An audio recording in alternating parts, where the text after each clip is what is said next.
Was just speaking with Ann Wilson. She's the executive director out at the Yavapai Food Bank, and they have their Adopt a Family program, and they said that they've only actually had 5 families adopted so far this Christmas season, and that's awful. We have the boxes in the stores at our location in Prescott Valley, as well as our 3 locations in Prescott, 2 on Willow Creek Road, 1 on Gurley Street. So if they can't make it out to the actual event, they can feel free all the way through December 24th. We'll have these boxes in the stores, and they can drop it off. We'll take care of getting everything to the food bank. He was reportedly resisting and still continued to try to assault both officers and hospital staff, as well as making threats to both. Whalen began spitting at and trying to bite hospital staff and officers.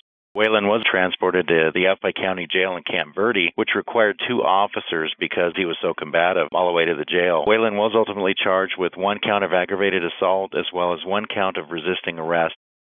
Those sirens are sirens of joy because they're kids going with cops to buy gifts. And we have the kids and the cops, the law enforcement officers, to go shopping for that day. And it's fantastic. It's a wonderful thing.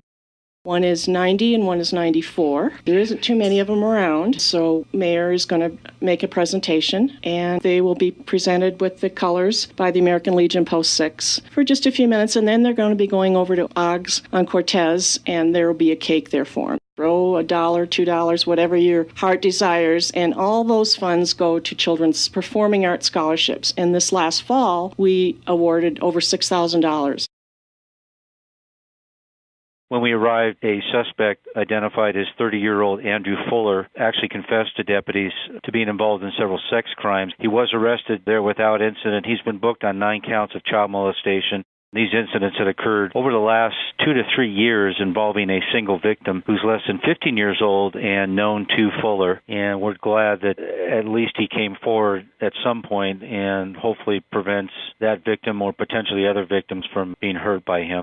That's always in the realm of possibility in these cases. Right now, detectives have indicated there appears to be only the single victim, but of course any phone calls from folks that may have other information would be much appreciated, and we would investigate those immediately.